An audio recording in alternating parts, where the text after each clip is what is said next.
Hello mga sangkay mga kalingap! Welcome back to my channel. Kumusta? Kumusta kayong lahat? So for today's video, gagawa ko ng reaction, no? Patungkol dito sa umuugong na usap-usapin, no? Patungkol sa mga kakasuhan ng mga reactors, no? And kasama dito si Edu. Umuugong yung usap-usapan na may mga natanggap na daw tayong love letter, no? Kagabi, naka-live si Erwin, and sabi ni Erwin ay nakatanggap na siya ng love letter. Yung mga pinag-uusapan na makakatanggap dito ng love letter, sinasabi si Erwin, si Sangkay, si Bopil, si Birador, sino pa? Si Edu, si Kafodi, si Marzano, no? Yan yung mga balibalita na ito yung grupo ng reactors ng Kalingap na makakatanggap ng love letter. Tayo, nakatanggap na ba tayo ng love letter? Kasi sa live, base sa live ni Erwin kagabi, no, siya yung nakatanggap na. Pero bago ang lahat, no, shoutout muna kay Kuya Val, kay Atad na, kay Kalingap Rob, kay Tita Mina Aramilio, ang tita kong Vayots, kay Manetere ng San Diego, California, kay Tita Sal ng Illinois, at kay Tita Pia Payne ng Australia, at sa inyong lahat na patuloy na sumusuporta at nagmamahal kay Sangkay, mega love shoutout. So dako tayo dito sa ating pag-uusapan, no? Tayo ba, pagka tayo'y nakakatanggap ng love letter, kulong na po ba kaagad? Ito yung pag-usapan natin ngayon. Kasi alam ko maraming mga natuwa, no, na mga nakapanood doon sa live ni Erwin, no, na siya'y nakatanggap ng love letter, and base doon sa ating panunood sa live ni Erwin ay mukhang totoo nga na siya'y nakatanggap. Ito ba'y kulong kaagad? Wala tayong knowledge patungkol dito sa kung anong proseso. Hindi natin alam kung paano, pero may idea tayo, no? May konting idea tayo. Pag tayo ba ay nakapadalhan na ng love letter, kulong kaagad? Siyempre mayroong tinatawag dyan na due process, no? Hindi ka agad na pagka naka-love letter, kulungan agad, no? May due process na tinatawag. Kinakailangan mag-attend ka ng hearing, no? Kinakailangan meron kang lawyer kasi gagawa kayo ng mga affidavit, no? Supporting ng mga evidences, no? And yun yung isasubmit doon sa judge or fiscal, no? Yung mga affidavit na gagawin ng lawyer. And matagal yan, no? Na matagal na may hearing. And then pagka darating yung point na magkakaroon ng amicable settlement, no? Mag-uusap yung kapwa lawyer, bibigyan ng pagkakataon kung ito ba yung nagreklamo, patatawarin yung mga nirereklamo, magkakaayos na lang ba, meron na lang mga agreement, ganyan po. Kaya medyo mahabang proseso, hindi yung kaagad-agad, no, na kulong kaagad. And then alam kasi yan ng kapwa lawyer ng kabilang grupo, lawyer ng mga sinampahan, no, alam nila yan kung sinong dihado. Kaya malalaman natin kung talagang dihado ka, makukulong ka, hindi makikipag-areglo yung kabila. Ganun po, no? Medyo mahaba talagang proseso, kaya may due process na tinatawag. Patungkol dito sa pag lamang natin kasi meron tayong nakita. Kasi kung isinampang kaso ay cyber libel, no? Ano ba yung mga parusa dito?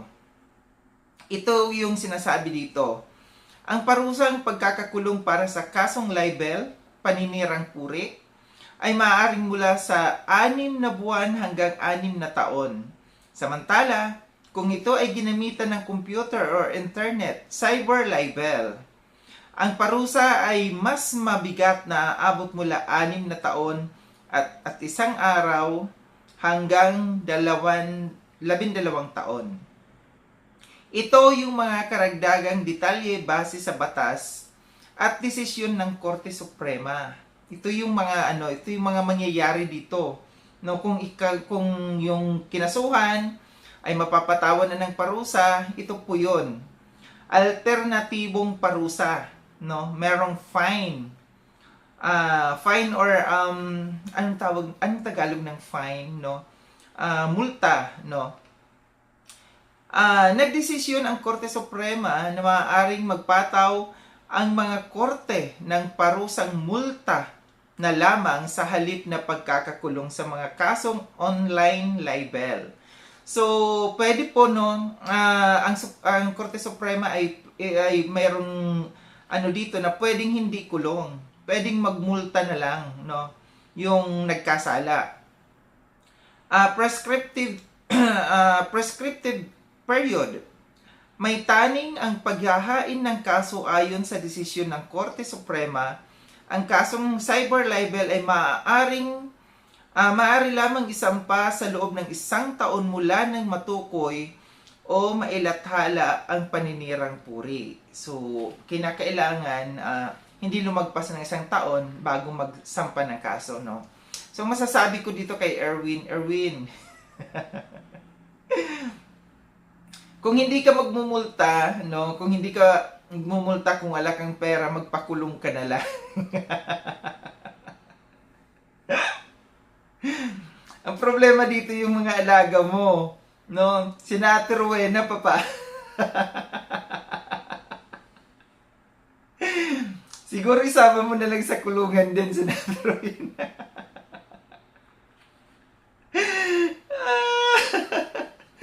Patay tayo dyan, no? Ito yung pag-usapan natin. Itong isinampang kaso, di umano, no? Ng kabilang grupo dito sa mga reactors. Ito ba ipang NBI ba talaga? Kasi ito yung sinasabi nila na sa NBI isinampa ng kaso. Ito ba ipang NBI or pang cyber crime dito sa PNP, no? Itong level, no, na isasampang kaso kasi sinasabi nilang NBI. So ano ba ang saklaw ng NBI? Ito ipapaliwanag ko lang sa inyo. Ulitin ko, hindi ako nagmamarunong, no, kundi base lamang sa ating nalalaman. Sana maintindihan din ng mga viewers, no, itong mga sinasabi natin na para malaman natin, maging aware din tayo sa mga pangyayari. Ito yung ang National Bureau of Investigation, NBI, ay may kapangyarihang mag-imbestiga ng mga kriminal na paglabag sa mga batas ng Pilipinas, particular ang mga malalaking kaso o may pampublikong interes. Nakatutok ang NBI sa mga sumusunod na krimen. Malinaw, no? Na ang sinasabi dito, ito ay may pag-imbestiga ng mga kriminal na paglabag sa mga batas ng Pilipinas, particular ang mga malalaking kaso. Okay. Ito yon. Cybercrime at online scams. Mga paglabag sa Cybercrime Prevention Act tulad ng hacking, online identity theft, scam, at paggamit ng mga peking dokumento. Ito yung mga krimen na mga gagawin ng mga kriminal, no? Isa pa, public corruption. So malalaki talaga ito kasi public corruption, no? Mga kaso na corruption, graft and corruption tulad ng RA 3019 at plunder laban sa mga opisyal ng gobyerno. Talagang pangmalakihan lang kasi talaga yung NBI, no? Ito pa, commercial at financial crimes, white collar. Sa krimen gaya ng large-scale fraud, intellectual property theft, tax evasion, at mga scam na isinasagawa ng mga sindikato. Yung mga pangmalakihan talaga, no? Isa pa, human trafficking. Trafficking in persons, lalo na sa lahat ng mga paliparan, airport, sa bansa. Karahasan ng mga VIPs at lipunan. Pagtatangka sa buhay o pagbabanta sa mga matataas na opisyal ng Estado, Pangulo, Pangalawang Pangulo at iba pa. pagpatay sa mga huwes at piskal, at pamamaslang sa mga aktivista o miyembro ng media. Isa pa, organized syndicates, mga krimen na isinasagawa ng mga sindikato tulad ng kidnapping, drug trafficking, smuggling, at terorismo. So yung mga binanggit natin dito, yung mga pangmalakihan talaga. Ito yung saklaw ng NBI. So kung yung sasabihin natin itong ikinakaso sa mga reactors, malaking ano ba ito? Napakalaking krimen? Napakalaking ano ba ito na kinakailangan natin dalhin sa NBI? Ito yung tanong, di ba? So, kung ito'y napakalaking kaso, ito'y pwedeng pang NBI talaga. Pero kung ito'y mga pipitsugin, ito sa cybercrime, sa mga pulisya. So, sana malinaw ang lahat, sa lahat ng mga nandiyan dyan, alam ko may mga nagbubunye, yung mga strikers nandiyan dyan, tuwang-tuwa sila, abang-abang tayo. Muli, maraming salamat mga sangkay sa panonood. Sa mga hindi pa nakapag-subscribe kay Sangkay Loan, subscribe niyo na po ako. Click yung notification bell para updated kayo sa lahat ng mga videos na aking gagawin. Like and share itong video na itong mga sangkay. Kita-kits tayo ulit sa susunod na video na aking gagawin. Ingat kayo sa hangdako ng mundo man kayo naroon.